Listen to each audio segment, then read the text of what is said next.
Welcome to another night of Tactical Tuesday. Tonight's topic is fire prevention inside and outside of your home. And I'd like to remind everybody, as always, if you can, share this out, because this is one that everybody needs to know, whether you're a prepper or just a regular homeowner or whatever. And let's drop off here to our panel and say hi to everybody. Hey! And by the way, fire safety also refers to your vehicle too. Don't ignore it. When I had my Mustang, I carried a fire extinguisher in my Mustang. When I drove truck, I carried a fire extinguisher too inside the cab of the truck. So if I seen a fire on the side of the highway, one got used on that. That way I always had a full one inside the truck. So you should always have something in your car. Yep. All righty. Well, let's see who all's in here. Nobody. Oh, wait. Wrong tab. I'm sorry. No, there's people. Yep. First one in was Container Crops, and she was in early. And then Andrew Barker is saying he's will be lurking at work. Backwoods Law is here. Courtney's husband, that's Dustin, is here. Trying to fold laundry one-handed. Yeah. CR, Creative Redundancy from north of the border, and they are having some fires up there too. I'm not sure if they're in his neck of the woods, but Canada has their own fires going. And Julie Evans is here. Hey, Julie. And Shady Hill Homestead, greetings. CB is in the house. Welcome, lady. And everybody's talking. Okay. And that's all the ones in it. So we got a few lurking. And so that's good. Lurkers are fine. Come on, people. Yeah. I'm just noting a difference. Up here on StreamYard, it says there's 8 people watching. Down over here says 12 people watching. I've got 8 watching, 12 likes. Yeah.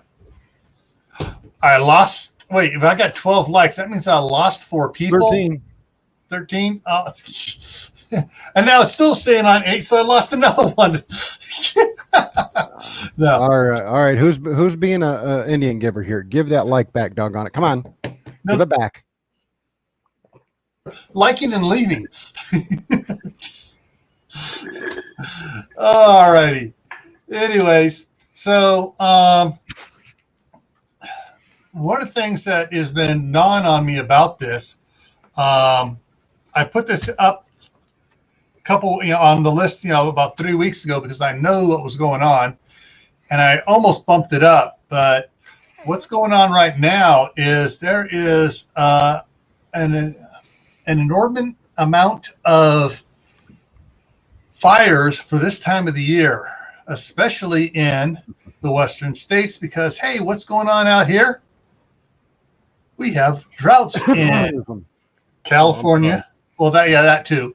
We have droughts in California, Oregon, Washington, Idaho, Nevada, Arizona, Utah, Montana, Wyoming, Colorado, New Mexico. And you take a look at that, that's a big friggin' chunk of the country. Did you get Minnesota? I didn't get Minnesota. I really hadn't looked over there, but I know my sister's saying there are fires starting down in Texas now, and so even with the rains they're getting in Oklahoma, Nebraska, and some of the others, there are also small fires being reported there too. Well, look at Colorado. Colorado has gotten inundated with so much water that I-70 got covered with rock. Mm-hmm. And then parts of the states, they have fires. Right. Yeah. I have to comment one thing, folks. This is not only the United States. This also hits Siberia, most of the Central East, and parts of Europe. Like Southern Europe looks like Southern California. Yeah, look at Turkey. Turkey right now, there are some areas in Turkey where you can't see nothing but orange. Yeah. And it looks like your backdrop. Also, hey, Howie's in the house. Hey, Howie. Siberia is also burning. They have 105-degree weather, just like California. Mm-hmm. All righty. So let me bring this up here. Actually, let me get to the next one here first before I bring it up. There we go. Okay. So the question for everybody, hey Aiden there, is how fire safe is your home? I live in a 100-plus-year-old home with one fire extinguisher. You tell me. Well, we're going to talk about some things you can do, easy things you can do to help eliminate some of the fire hazards inside and out. And so there it is. Let's go on to this one here. Yeah, I'll be the first one to admit it. Getting rid of these would probably be a good start. Yeah, you want to avoid this at your house. Really? Yeah. Isn't that how you keep warm in the wintertime when you live way up north? We're not Hubble's cat. All right. Now you can go online and you can Google fire prevention. You can see click on the images and find all sorts of cool images. And from the image, you can enlarge it and go to the whatever website it's from if they're talking about stuff. But one of the things you need to remember is for fire prevention, you got to look around and think about what can cause a fire or what can help a fire spread. And the other thing that remember is, do you have smoke detectors in all the rooms you're supposed to have smoke detectors? And guess what, folks? They have found out that a lot of smoke detectors do not wake kids up, even teenagers. Their brains are still wired differently. They haven't settled down into that adult wiring, but they have smoke detectors that you can record a message to them, to your kids. And instead of it going beep, beep, beep, it comes over, hey, Michael, get out of bed now. There's a fire. See, I would be great for doing voiceover recordings for that. Because I got a voice that can soothe a baby, or I got a voice that can make a lion scared. Hey, Carol. You don't want to hear me yell at anybody. You really don't. After the nice, pleasant beep, I have a klaxon goes off. That will wake up the dead. Also, a couple of neighbors complained too when I accidentally set it off. Yeah. So, and one of the other things to do if you do have a fire, learn at least 2 ways out of every room, windows, doors, whatever you need to get out. Have a plan. So let's move on here. Oh, sorry, I froze again. This is where we're going to spend most of tonight talking about. We're going to talk about, fire safety at home. And so hopefully everyone can see this good. I'm going to blow it up a little bit big here, real quick here. Not much bigger, but hey. So what can you see in here that is right and is wrong with the things in this picture? And they're talking about some of the things, and they have left out some very important things that irk me. All right. I froze. I couldn't see myself. So I actually stopped talking there for a minute, too. Just talk. Well, you probably should get backwards up here so we can actually redo this presentation. Oh, wait, he doesn't want to do it. Never mind, Sal. Have to do the presentation on it. He is very well versed in this topic. Backwoods, you want me to put the link in there? You can come join us. He'll tell you no. Yeah. Trust me, you can leave retired. He's retired. He doesn't want to do it no more. Yeah. Well, I'm retired too, but still I want to save people's lives. Okay, let's see. Smoke alarms at the door of bedrooms. At the door of bedrooms on the ceiling for one. Okay, so they have smoke up on the ceiling, which, depending on who you talk to, some say it's better to have it up on the ceiling, near a door. Some say in the middle of the room. Some say down on the wall a little bit. I actually only see one thing on all these pictures that is absolutely really shouldn't be done. What? And that's in their living room where that electric cord is going underneath the carpet next to the couch. That is a no-no. Right. Anytime you're pulling an electric cord clear across the room like this is indicating, you have a chance for that cord to start pulling higher amperage, which means it's going to get warm, which means your carpet's going to get warmer and warmer. And in the winter or summertime, depending on where you live, that is a full-blown fire hazard waiting to happen. Also, plug directly into the wall too. Yeah, well, the cord should be plugged. I mean, but it shouldn't be running across there. All right. Hedgehog's Homestead is done with dinner. Is in here. All right. So we got Mouse Toast mentions a dryer, and we're going to talk about the dryer here. And she's already mentioned it. The dryer lint fires are real and really dangerous. Let's come down here. Who else? There was something else I saw here. Okay, and Mouse has been watching the good stuff. She comes up with another one here. Oh, it jumped on me. On the ceiling, sleep with doors closed always. Yes. There's a video out there, several videos out there where they show they run two exact duplicate buildings, one with the doors closed, one with the doors open. They set a fire off, and it's amazing what happens in there to the one with the doors open. The fire spreads so much faster.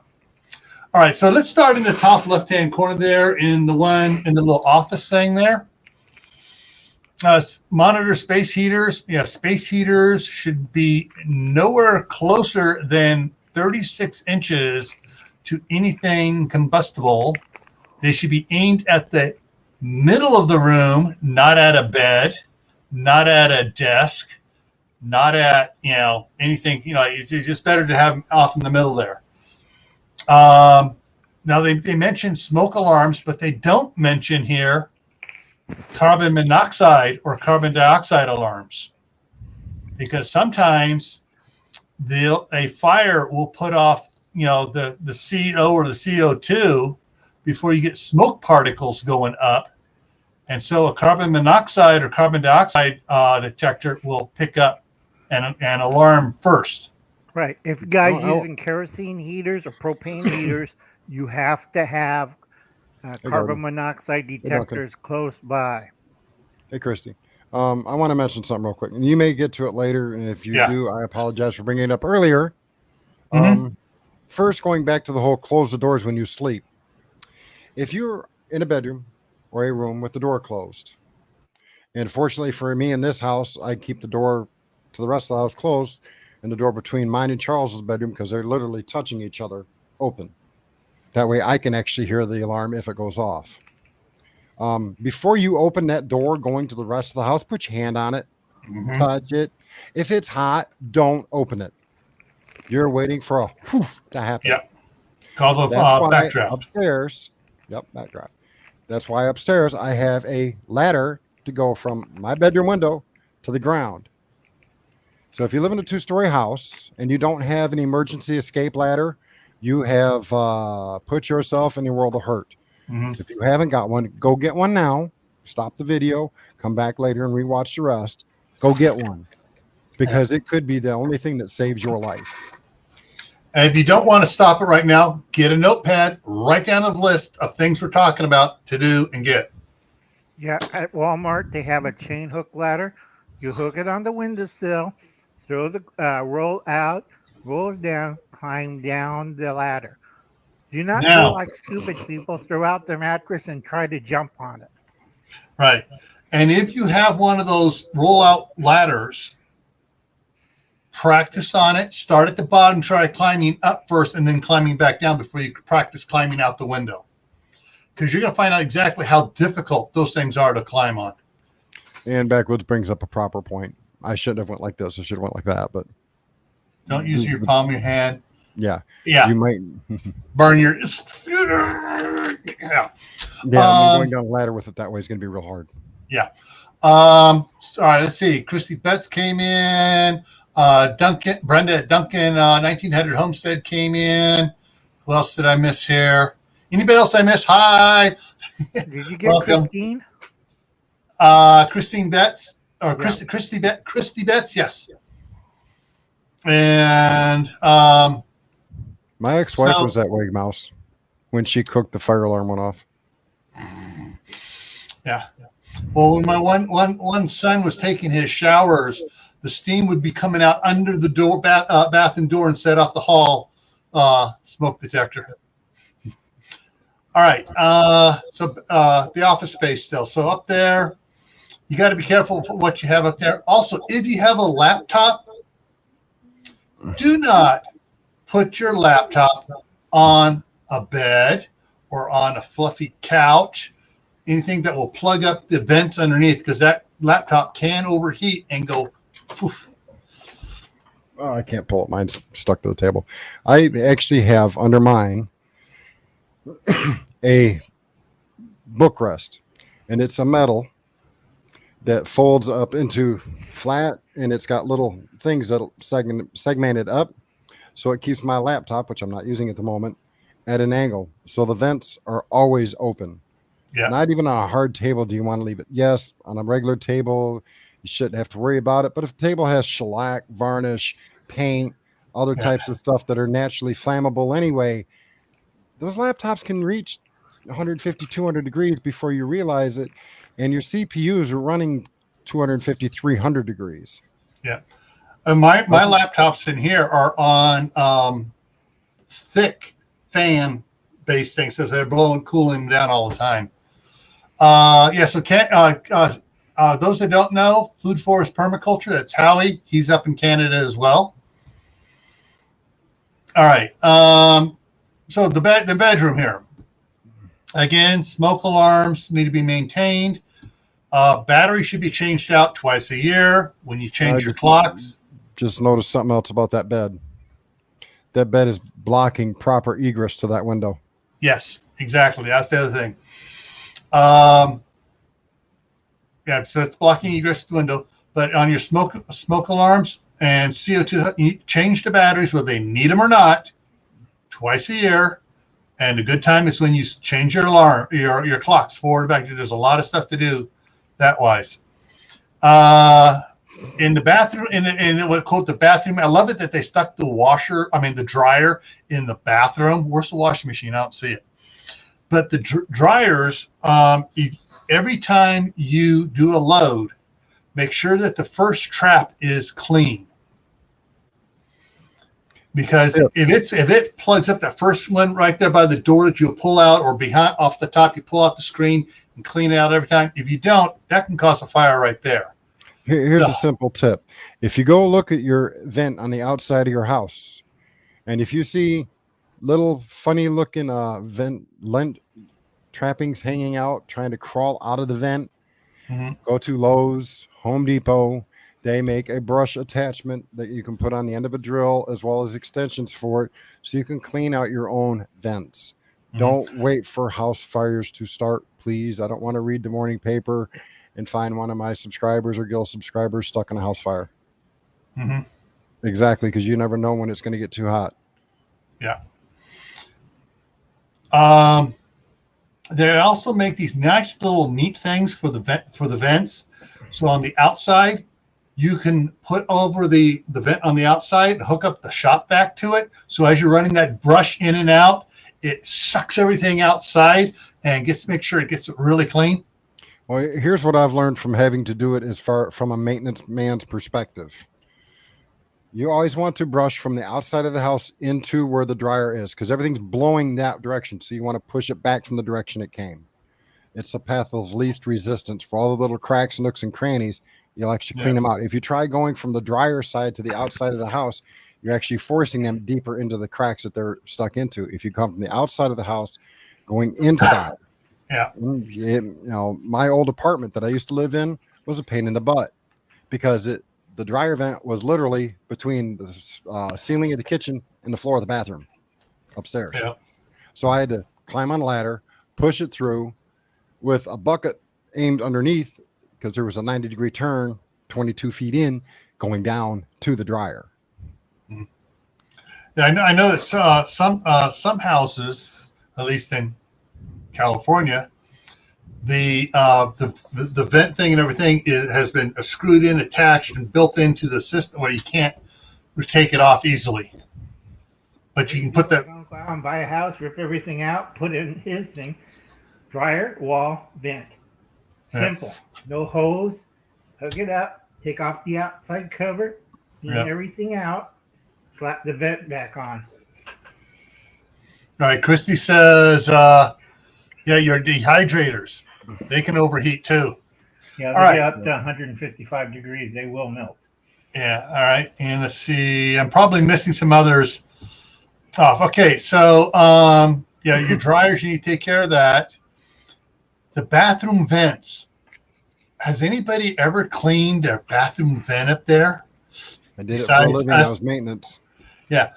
You pull some of those down and you forget about it. And it's like, where the heck all this dust come from inside the house up into here? And it's just caked up in there. And so that's another vent you need to clean as well. Right. And folks, if you're in a high humidity area, wear a mask like an N95 because you get black fungus. I keep telling people this and they never listen. Yeah. Because it starts molding in there with all that dust.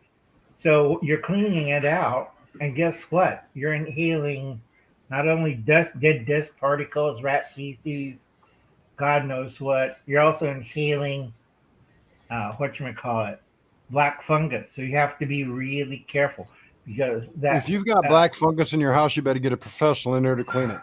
Oh yeah, black fungus or black mold is highly deadly. And there's a difference between black colored mold and black mold. There's a huge difference. Black colored mold, you won't be coughing that much. Real black mold, you will be coughing so hard you'll think you're dying. Yeah. And my son, Matthew, came up from California on Friday and helped me Friday and Saturday tear out the floor. I got several videos on the Camppatton Family Compound channel about the water leak. He brought all his gear up. My wife's car was packed full of his stuff he uses at work and some equipment he borrowed from work.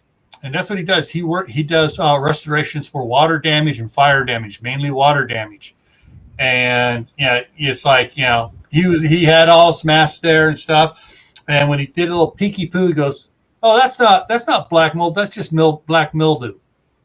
Yep, so he knew exactly what I had there, and he goes a couple more months that would have turned into black mold. Yeah.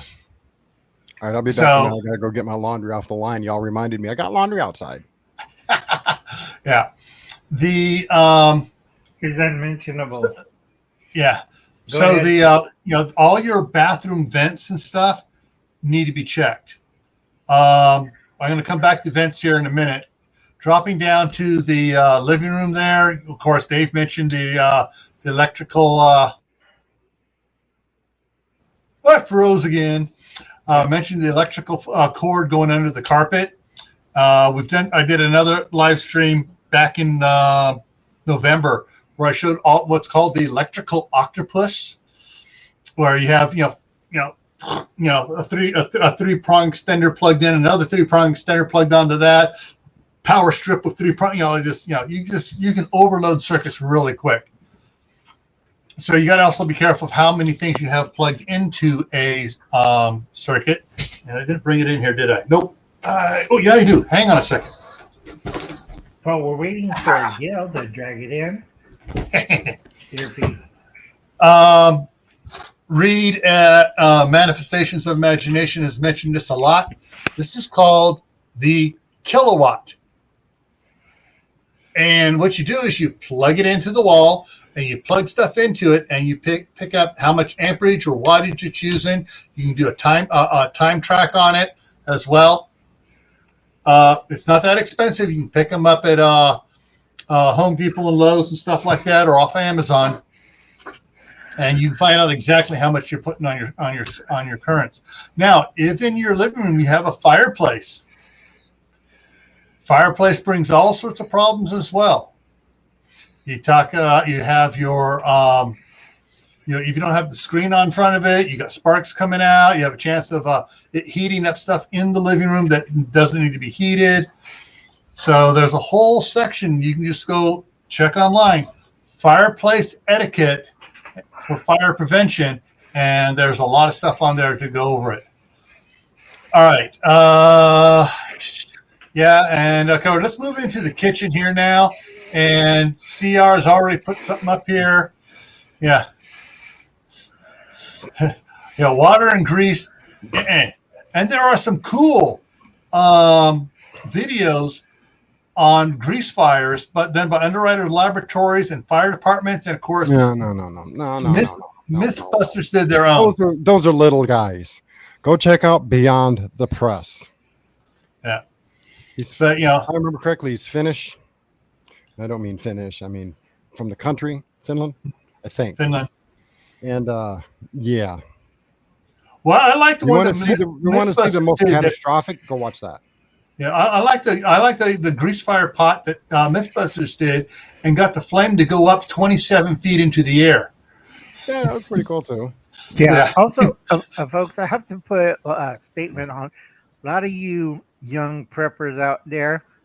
Baking soda, not cornstarch or flour, for God's sakes. Yeah. Baking soda. They both look white, but one will put out the fire. That's called baking soda. It's in a little orange box.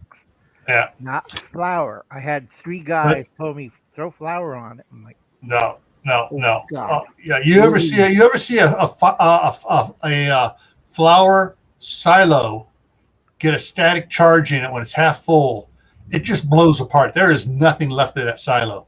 The King of Random also did something on, if I remember correctly, a couple of years back before Grant died. Grant did something about flour being, kind of just a little bit, maybe semi-explosive when at the right mixture. So, you can watch King of Random. I try to get Harshman Hill James to blow into a blowtorch, straw full of flour into it. Mm-hmm. He didn't do it because he knew what was going to happen. I'm evil that way. Now, the one thing I would point out, if you have any room in the house that has a fire extinguisher in it, it should be the kitchen or the hallway leading to the kitchen, just outside the kitchen door. Now, in the kitchen, right above that pot where it says cook with care, is a grease vent. How many of you ever cleaned out your grease vents more than once every 5 years? That's something else that should be taken out on the day you change the time forward or backwards. When you change your clocks, pull that grease vent out and clean it. If y'all think back, it's one of the items I actually showed in a live stream. I can't remember if it was mine or Gil's, but I actually showed I always had a spare so I could take and change it out and let one soak long enough for it to actually be clean. Don't just run it under hot water and call it good. No hot water, Dawn dish soap, wash, rinse, repeats multiple times if you don't have a spare one. And don't cook while you're doing it. Do it when you're not cooking. That way you're not flooding the vent with more grease. Yeah. Because I don't care how careful of a cooker you are. If you cook hamburger or you fry stuff, you're putting off a lot of grease. Yeah, I was going to say, if you do a lot of fry cooking on that stovetop, a lot of hamburgers, chicken fried steak, whatever, you may want to change it 4 times a year. I got one thing to say. Me and Dave used to work in the cooking industry, the food industry, and there is at the restaurant supply store a heavy-duty degreaser. Dave knows what I'm talking about. Wear gloves. You get it, and it'll degrease whatever you got gunked up very quickly, efficiently. But wear gloves, people. You don't want to melt your hand. That stuff is caustic to your skin. Yeah. Yeah. Matter of fact, you can actually, if you have a Gordon's Food Service or similar type restaurant supply company that's open to the public, you can get it there. Now, one other thing to consider too is the oven itself. Some people don't like using those spray-on oven cleaners to clean it, where you can heat it up. Hey, there's some of these other cleaners like these guys down here are talking about, where you don't have to heat the oven up to clean it, and you can get the grease out, because sometimes people fry stuff up in the oven and you get grease buildup in there, and that really gets ugly. Well, I personally don't like using easy off or oven off or whatever it was called. I think it's both actually. Because you have to heat the oven. When you heat the oven and you spray that in there, you're actually putting off semi-toxic fumes into your home. Which is why the can says, please use a well-ventilated area. I don't know if too many kitchens are actually properly well-ventilated for those fumes to escape without causing possible harm. Yeah. So I try to use, hey, Warren, I try to use something that is not required to be hot. Yeah. For that reason. I have enough breathing problems as it is. I don't need that adding to it. Right. And wear work grade gloves, not those sticking. Ooh, yeah, backwards. Dave knows what I'm talking about. It's the black gloves, the heavy duty type. Yeah. You don't want to use the Playtex gloves. No. Hey, Warren, how's it going? All right. So let's go on to this next one here. I put this one in particular because somebody who shall remain nameless is walking away from the stove again when he is cooking stuff. And he leaves stuff on there. And the next thing, when I go over there, I see stuff boiling over, and it actually has put out the gas fire, and you got gas venting in, from the burner, just, unburnt gas going into the room. Or he's burnt something so bad it's just smoking up the whole house, and he's in there on his computer doing his gaming and stuff, not even paying attention. Will you quit talking about my son? I mean, he can hear you, I'm not talking about your son, and he ain't my son. But, so, stay in the kitchen when you're not just frying any type of cooking, because it takes just about a second for, oops, it got too hot and it boiled over and put out the gas fire. Or worse, burned down. Hey! Everybody's putting out stuff about kitchen fire safety because, hey, what room in the house has the most fires? Anybody want to take a guess? Anybody want to take a guess? What room has the most fires? Between the living room, if you have a wood fireplace, and the kitchen. The kitchen. Predominantly. Except around December. Yeah. December, it is a living room with trees. Yeah. But even in December, it's almost 50-50 because people are cooking all this extra food and stuff for the holidays, and they're burning crap up. No kidding. All right. So have I hit on the kitchen enough, folks? No. No? One Don't be a doofus in the kitchen. One more thing. If you're going to fry something, make sure you're using the proper pot to fry it in. Don't use a Walmart cheapy $2 pot to cook your tater tots or deep fried mushrooms in it, because that pot will overheat and your oil can go to flash point faster than you can say, holy crap, my kitchen's on fire. Yeah.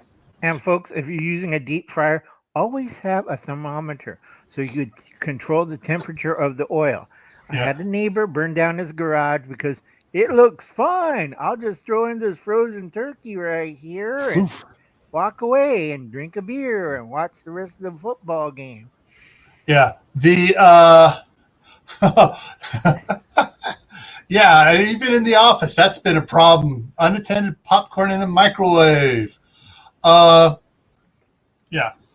I've actually seen some of those cheap frying pans get overheated and warp and actually spill the oil out. And so, yeah. All right. So let's move on to the next one here. Let's go outside the house because, hey, right now there's all sorts of fires outside the house. Hey, that looks like a familiar picture. Yes, that is a familiar picture. It's one of the ones that's been saved. And Yes. Backwoods brings up a valid point, too. You may want to smack it real quick.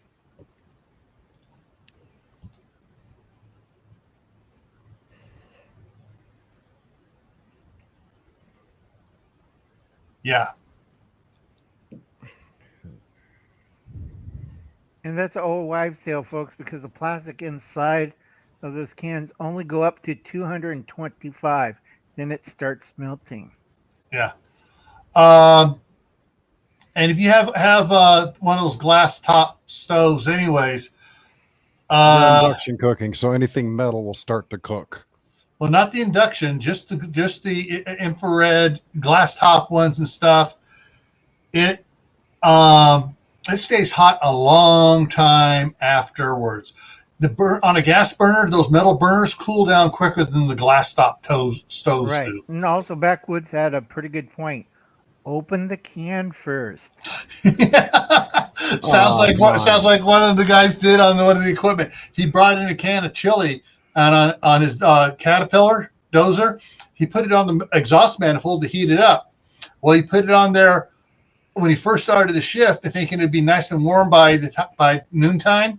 Well, about 10 o'clock, a can exploded. Smelled great the rest of the day. All right. CB's going. Good night. All right. Good night, CB. Bye-bye. All right. All right. This is one of my favorite pictures when it comes to outdoor fire safety because it has all 4 zones, not 3 zones like some lazy departments and stuff are going to, or 2 zones like I've seen a map of just 2 zones. No, 4 zones. Can I say that again? 4 zones. I didn't hear you. Want to try it one more time? 4 zones. Okay, 3 zones. Got it. Oh, my neck hurt bad enough as it is, man. All right. The first zone is within 5 feet of the house. And it includes the house. You keep your gutters clean. Hey, well, it's not fall. There's no leaves coming down. Bull pucky. Right now, because of the droughts and stuff, there are leaves coming down. Because of high winds, I'm getting green leaves blown out of the trees. All right? I can guarantee you, if you ask Brett at Broussard Homestead down there in Louisiana, do they get any leaves being blown down right now? He's going to tell you, heck yeah. No, it's raining too hard. Also, there's other things that might be in the gutter that also is flammable. Mm-hmm. Yeah, you have squirrels and stuff and other stuff. But you want to make sure that your house and roof is clear of leaves, needles, anything flammable.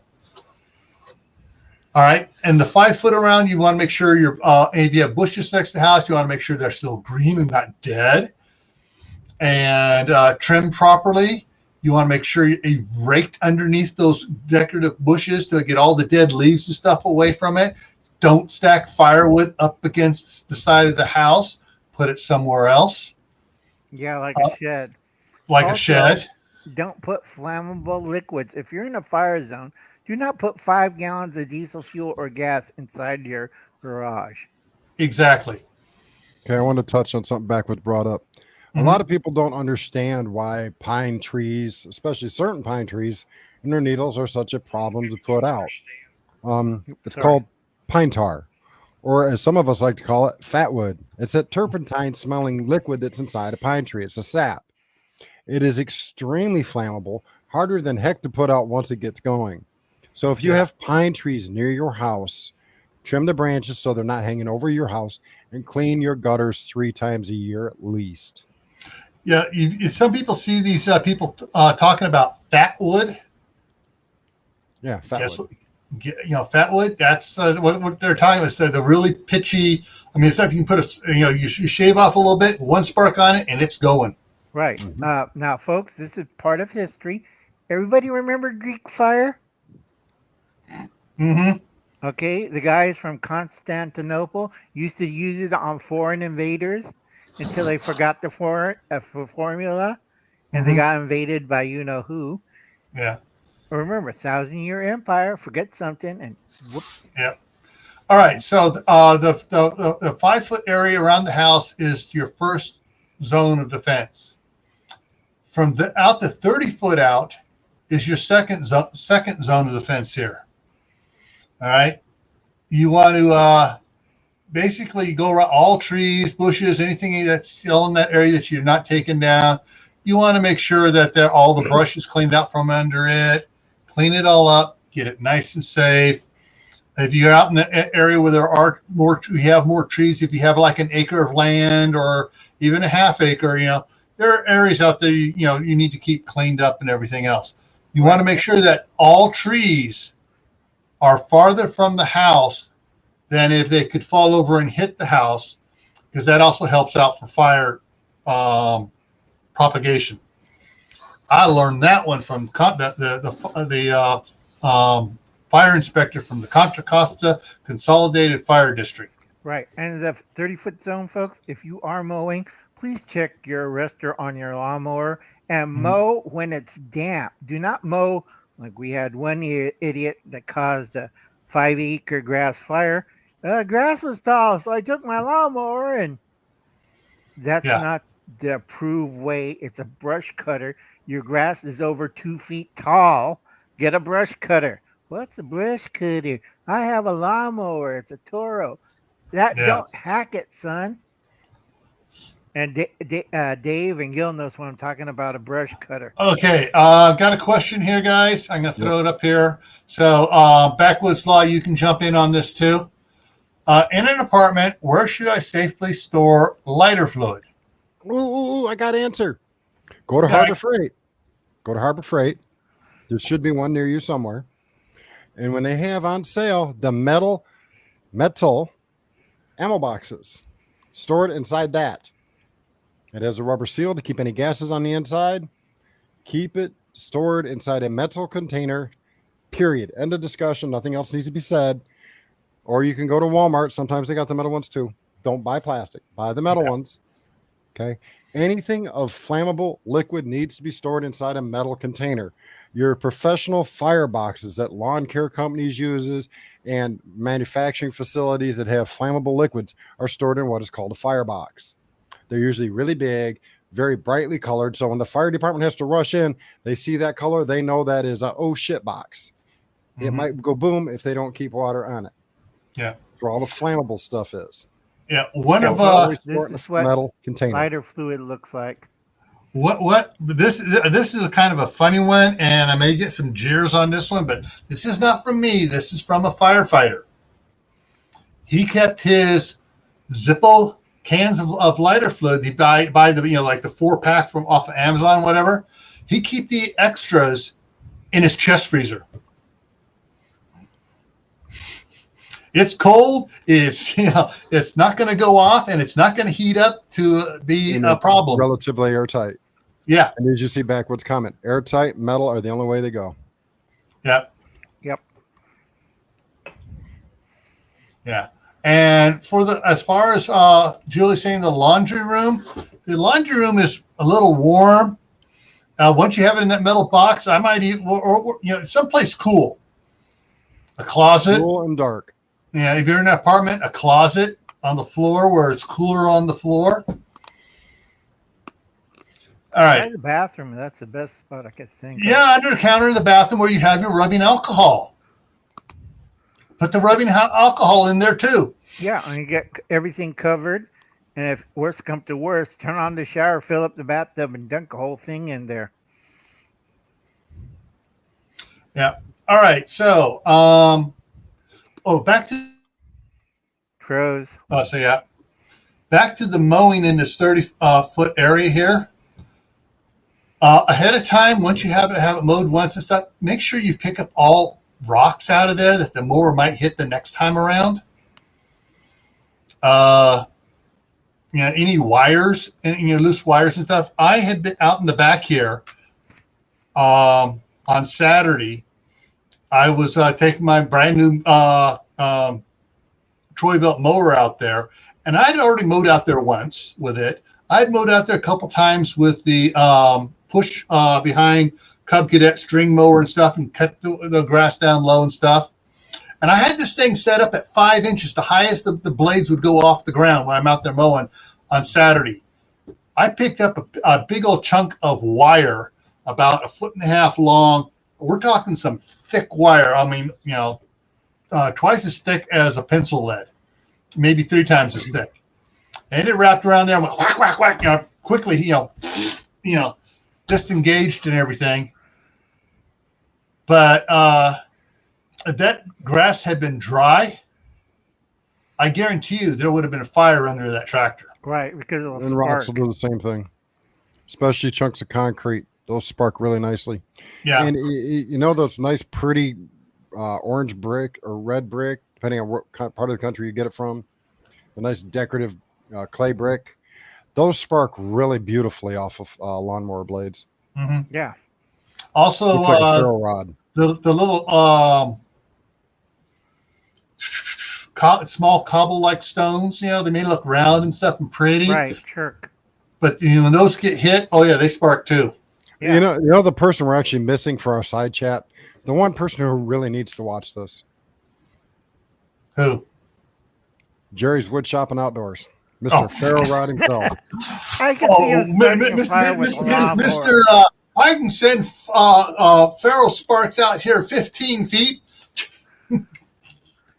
Yeah. That would be funny. I'll see Jerry carrying a lawnmower. This is how you start a fire in the woods. Take a lawnmower, get some rocks, throw some grass, presto.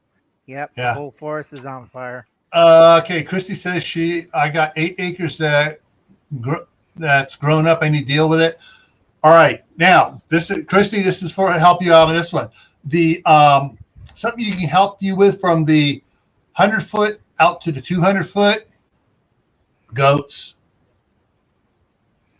not sheep. Goats. Goats will eat. They don't graze like sheep do. If there's cedar shrubs you don't want, they'll eat them down. Goats will eat a lot of brush stuff. You got manzanita bushes, turn the goats loose. Yeah, they'll poison good night, oats, Warren. let them loose. They'll eat that too. Yeah. All right, Warren. Take care. Night, Stay Warren. safe. But Goats all right. will eat any kind of brushy or what the scientists call it, herbaceous material. Mm-hmm. Yeah. Because All I have right. rose bushes, they clear those out really quick. Yeah, around here, goats eat a lot of stuff. Except there's one thing goats don't eat around here, and it's becoming a problem this year. It's called Russian kosher. It is it was imported because they thought, it grows up and then everything will eat it. No, the cows don't like it even when it's small. The goats will eat it up until the time it gets about 3 feet tall. When it's above 3 feet tall, nothing eats it unless they're starving to death. Right. There's a big pain in the gut because they get bloated from it. Yeah. Something in the plant structure makes Well, actually, no, it's not that. It's just that they don't like the taste of it. Because one of the guys around who raises goats, he goes, yeah, my goats eat it up to this point. If I stop feeding them, they'll eat it down a little bit, and then they start getting really cranky at me. So I got to give them alfalfa again. But back to the map here, or the picture here. Point. Keep your wood pile 30 feet from structures. If it's outdoors, if you put it in a shed, that's fine. What works really good, if you can pick up one of those 10-foot by 8-foot cargo containers, those little metal cargo containers, works. You store all your wood in there, close it up. It's good. Sheds should be at least 30 feet from the home, especially if they're plastic or wood. If you have froze again. If you have a metal shed, it's a little bit more fireproof. But still, if you have any gasoline stored in them, you want to have it 30 feet from the home or the garage buildings. If you have barns and stuff, you want to keep small sheds away from that. Any big building, house, garage, shops, barns, each one of these has the same thing. It has a 5-foot perimeter around it and a 30-foot perimeter around it. So you may have overlapping perimeters. You clean it to the lowest perimeter and then work your way out. When you get out to the 200 foot, this is where the 100 foot you're thinning some trees. The 200 foot you're thinning a little bit less, but you're also making sure that the ground brush is kept clear. Yeah, keep your scrub cleaned up. Yeah, which is another reason to have goats. I think I pretty much covered that there. Let's go down to the next, what I got on the next slide. Okay. So what's going to be in your future, folks? Well, hopefully not that. That's for darn sure. Yeah. Of course, I live in a tinderbox. Like I say, this house is over 100 plus years old. The insulation is falling down. It's got the old slat wood interior walls that are covered by horsehair plaster, which is near impossible to put a tack through to begin with. You pretty much got a nail through it. It sits on a literal rock foundation. There's no mortar to the rock underneath this house. It's literally rocks stacked on top of rocks stacked on top of dirt. This house is that old. There is an old cistern that has been dried up when they put in the city water system. They drained it, sitting just out behind the back of the house here. So, yeah, this place is old. It's tinderbox waiting to go poof. So we're very, very careful about what we do in here. I would be careful digging in the backyard. Back 100 years ago, they had a lot of family plots in the backyard. Oh, there's a old outhouse pit back here too. Oh God, I wouldn't dig in the backyard. Pick up somebody's Uncle Joe or Aunt Selma. There's a mason jar with them. What it says? Buried in 1888. God rest you. Put in the daisies and the pumpkins and cover up. Yep. One of the things here, the reason I wanted to put this out was because of the drought. I mean, right now, there are areas say, "Oh, we're getting rain." Hey, in a month or so, you ain't gonna be getting rain, and all that nice, luscious grass and undergrowth is gonna dry out. Hey, Erie 2. Hi, Erie 2. So, one of the things we need to remember is that as soon as the rain stops and the grass stops growing, take it down. You want to make sure that you're not leaving fuel out there for fires. We were lucky around here with everyone that was setting off fireworks on the 4th of July, that everyone had pulled their head out and was doing it in safe locations. They went out to fields that had just been disked to set stuff off where it wouldn't catch anything on fire. Had some neighbors ask if they use my 2.5 acre area out here that I've been disked, and yeah, it's like, sure, just don't aim anything at the house. Right. Hey, Christy, this place used to have a fireplace in it, and it literally used to sit just the other side of where my desk right here is. It's no longer there. It's been boarded up, closed up. There's still a chimney out top, but it's not in use. Sorry, Erie 2, we don't do open links on this channel. You got to talk to Gil. No. Gil has to I only give out links to those who, because I've helped put down a few swatters. I used to work for Homeland Security. And if you're doubting I work for Homeland Security, here's my uniform hat. It is verifiable by documents that he produced while he was working there. So yeah, I don't give out the link to just anyone. And there are people in here who I will give it out because I've known them for over a year or so. Some a little bit less that I've come to know real well. But yeah, if I know someone, I will give them the link. But I just don't give out the link. Sorry about that. And we're at the top of the hour, Gil. All right, we're pros again. We're 5 minutes to the end here. Does anybody have anything else they would like to share? Really quick on fire safety? No, I don't have much left. I ain't sharing nothing. Okay. Oh, wait, you're talking about information. Sorry. Yes. Okay, people, you don't go over your insurance policy for inside and outside the house, and make sure it to the letter what it covers. Outside materials not hooked up to the house directly, you have to do a separate insurance on it. If you're in a mobile home, got to go over your insurance, what covers damage into the mobile unit. And I forgot the third one. It's boats. If you have a boat, it's a vehicle, So make sure you check the insurance policy on that in case you have a boat fire. And Dave knows what a truck fire is. So, all right. Yeah, So I've seen a few. I got something here to share. One more thing here to share. I just found some stuff here. If you want to look at some stuff, just type in Christmas tree fire GIF, then click on images, and you're going to have some very pretty ones here. It doesn't take long for that to go from beautiful to, oh boy. Yeah, this here is a National Institute. I forget what the ST stands for, but basically, they do fire testing. All right, and they test stuff. And this is a video, and this is 10 seconds in from when they ignited had a broken light bulb start the fire. And right now, you look up here. If you're standing up and took a breath, you're dead. The heat up here is 65,000 degrees. that superheated gas, folks, it'll fry Yeah. you, fry your lungs. And it will keep burning as it goes down into your lungs. Right.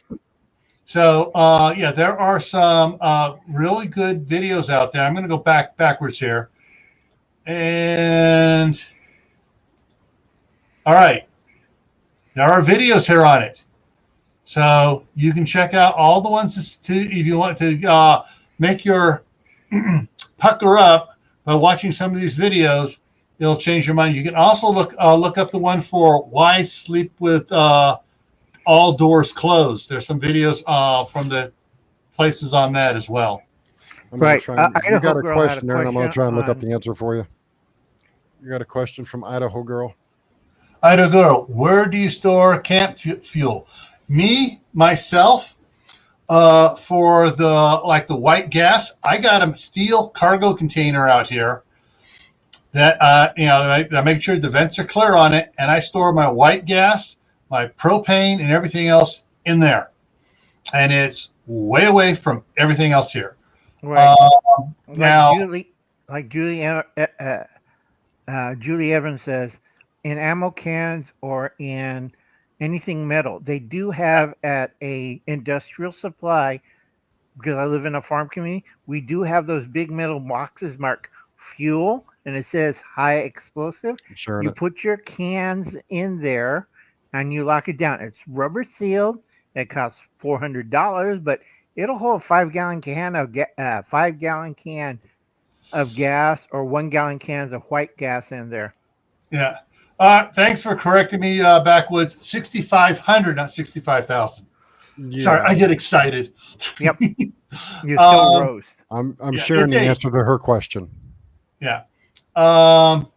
So let's see. Now, propane, the canisters, for camping and stuff, the propane canisters like that. Canisters.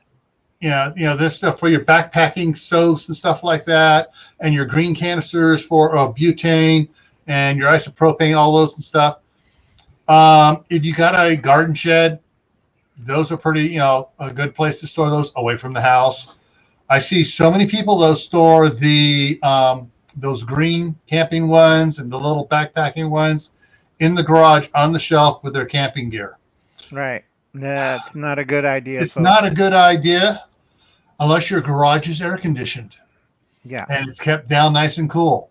Right. But your liquid gets hot as 100. Yeah, your liquid white gas fuel for your Colemans and stuff, you definitely want that out of the house. Never mind. Right. Another thing on the big, 5-gallon, 10-gallon propane tanks, they work fine, except for the winter when it's 40 below. Gil knows what I'm talking about. Mm-hmm. Okay. Okay. I'm just reading some of the comments here, catching up before we wrap this up here, making sure everything going on. But yeah, if you're in an apartment and you have camping stuff and you have white gas stoves, I would put it on Craigslist, sell that white gas stove, get rid of it, and go to a propane or isopropane or isobutane, the little backpacking stoves or the green cans is something that are a little bit better protected. If you're in an apartment, it's generally the temperature's cooler there, and you could store those in a closet. Hey, Skinner. But it's Skinner Farms is here. Hey, Yep. Skinner. Okay, And- I'm going to add something real quick before we run out of time.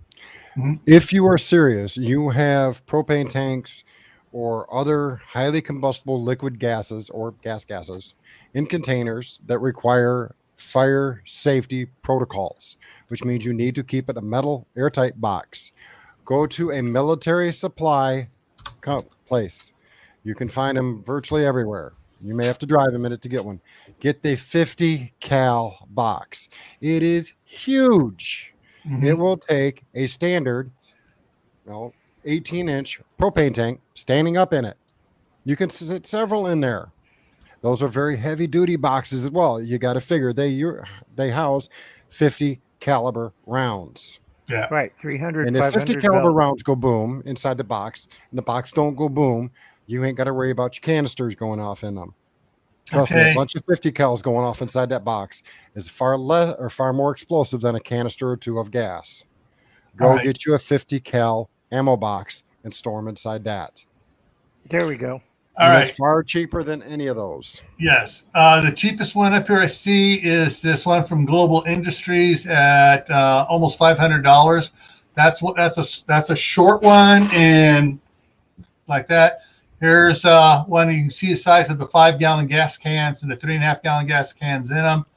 They got all sorts of different size ones here that if you're really serious about getting one like this, they have different ones. And sometimes though, heck, you can get them right on Amazon. Hold on. Yeah, you can get them on Amazon. No, I'm going to share it real quick. Okay. You do the ammo can? Yeah. Yeah. Okay, so I'll share that in just a second. So yeah, there are a bunch of different ones, and sometimes you can pick these up where companies have gone out of business and their assets are being sold out cheap, dirt cheap, and you can pick some of these up for like $50. Yep. Because people think it's a file. People think it's a filing cabinet. Yeah. Right. So this is the ammo can. Excuse me. Yeah, Dave said. That Dave who was showing there. You can see the prices right there. They're relatively inexpensive compared to the other option. Yeah. And some of these ammo cans and stuff, I've seen some that are for bigger that are about twice the size of that. They're harder to get hold of. 20 millimeter and 30 millimeter. I've seen the ones that look like a little foot locker that are big and stuff, but they're harder to find. Well, you go to a military surplus and you can find the 20 and 40 millimeter boxes they store the little grenades in. So yeah, you can find them too. But this is your cheapest and quickest option. You can order it tonight and have it in 2 or 3 days, and you can store your propane in it. Okay, Julie, if you're in an apartment, the buddy heater, if you're using the small can, if you have one of the green canisters and stuff, because it's air conditioned, it's not going to get it's not going to get hot enough for cause it to leak. But those green canisters will fit in that 50 caliber ammo box. Yeah, very nicely next to the buddy heater. Because Gil, you did a video on the buddy heater, right? Yep, I did a video on the buddy heater, and it works great. But yeah, I wouldn't sell the buddy heater off. Not the way that those things are going up in price. Right. Another thing I have to answer to Julie. Don't say that in front of a federal guy or local law enforcement that you lost your guns in a boating accident. Yeah. They will charge you to investigate that. They'll send out a submersible to go look down at the bottom. And if you're lying to them, that's a federal crime. Also, something else that will work if you have a gun safe in your house, it'll work too to store those in. Yeah. Because they don't, the good ones, not these cheap, flimsy ones, like $300. I mean, they got a piece of cloth there or felt, but the walls are relatively thin. You'd want a more expensive one, but ammo cans will do what you need. Yeah, if you have a gun safe, make sure the gun safe says it's fire rated. Yeah. A true backwoods law. They do a lot of crazy thing in my country, so. Yeah. It's just tiring. So Okay, guys. I guess Steve's been busy all night. I didn't even see him pop in to say hi. Hey, I he think was because at his his girls are playing undisclosed basketball. location yesterday, so He may be still out at a location. still out of his cough. Yeah. Mm-hmm. All righty. Okay, so so Dave, you're not going to be doing Friday. Nope. Taking Alrighty. a break. He's taking a break. 50 cal, Julie. 50 cal, not 50 gal. 50 cal, 50 caliber. I don't want Yeah. to see a 50 gal kind of guy or girl 50 or whatever. 50 gallon. That'd be a drum. But Unless okay. it's a Galil, then, if they got an ammo can that holds a Galil in it, just send it my way. I'll take a Galil or two. Yo, All what do you righty. got on Friday? All right, for coming up this Friday is postponed from last Friday when we had the had to postpone everything because we were tearing out the floor and trying to get rid of all the sopping wet fiberglass insulation and stuff. So we're this Friday is going to on Friday night on the homestead on the Camppatton family compound channel. And if someone could throw that in the link there, so those that don't know about Camppatton family compound can check it out. Go look for it. And so it's good. The topic is going to be what tractor implements do you need? And we're talking not big tractors necessarily. Everything down from the small tractors like the lawn tractors I have. Butch has one about the size I have, and he has the rototiller attachment for it, the mower attachment. He has the snow blade on it. We're talking about what attachments someone might need for a homestead, just got an acre and a half type property, what they're going to need. And there's the link to the Camppatton family compound channel right there. That's my other channel. I do all the gardening, homesteading, and grandkid stuff over there. All the family stuff I do over on that channel. And so that's what's coming up on Friday. We're going to be talking about, farm tractors and stuff. And hey, if you're a prepper, it might not be a bad idea to have a little tractor. All right, and then it's better than a meal. Now guys. Here next Tuesday here is going to be a subject. We may get the chat, and we may get it dropped off here. Circle of poo-poo. All right, the topic is teaching kids situational awareness with games. Ways to teach kids situational awareness, to be aware of what's going around them. We're making them open their minds and their eyes. And of course, the AI may not like that. They may want to keep them, right. But so and it's not Gran Torino or no, whatever those idiot. We're talking just about teaching kids, from when they're able to understand stuff up through teenagers, especially girls and boys dating. Situational awareness, and we're going to be talking about there's different games out there. There are several authors that from one works for the FBI, and another one worked for a different federal agency. When they retired, they put out different things on these programs of ways to teach your kids situational awareness. I have the perfect way to teach a child situational awareness. You tell the child we're going on a trip to pay attention to everything, and every time that child looks at his cell phone, smack it in the back of the head and say, I told you to watch. Yeah. After about an hour, they'll start watching. Yeah. They may hate you afterwards, but they'll watch. Yeah. But, do like I did folks, when I gave one of the Vineyard Chicks, the smallest one, Bunky, 7 years old, was a comic book that was produced by the LDS Church on outdoor survival. It had games. It shows them how to make a shelter, what to do, and it's all outdoor survival, even making a fire, finding food.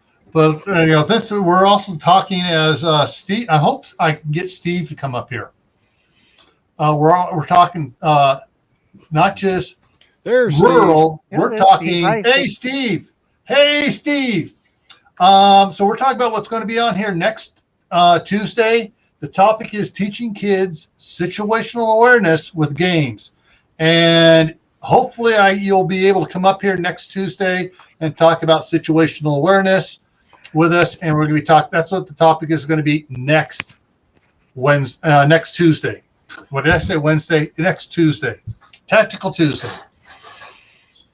So, yeah. And guys, you can, everyone in side chat, you can prep for this. Go to Corsair Trainers. He has some good videos for adults on situational awareness, and he's running some really good, real good series right now on security. So, learn your Cooper color codes real quick. If you don't know what a Cooper color code is, go Google. Yeah. So, yeah, Steve is an excellent source of information. He's got some great videos. Heck, I even learned some stuff from Steve. Did I just admit that? Not out loud. I didn't hear a word. A Marine taught me. Okay, yeah. He's a great guy. I love his videos. All righty, folks. I think we're going to wrap it up here now. Steve, I wanted you here for all the fires down there in Southern California, as you can see in the background here, being on the other side of Al here. But hey, honestly, hard to keep up. Okay. All righty. So we're going to wrap this up here now, and just want to remind everybody here, you know, stay happy no matter what's going on. Don't let stuff get you down. Stay safe. Don't do stupid stuff. Yeah, stay calm. You know, stay prepared. You know, get your stuff, work on it, and if you can, plant something, even if it's just a single tomato plant in a 5-gallon bucket. Speaking of which, my tomatoes came in this week. I'm getting a lot of cherry tomatoes. All righty. So see you around, guys, and stay safe.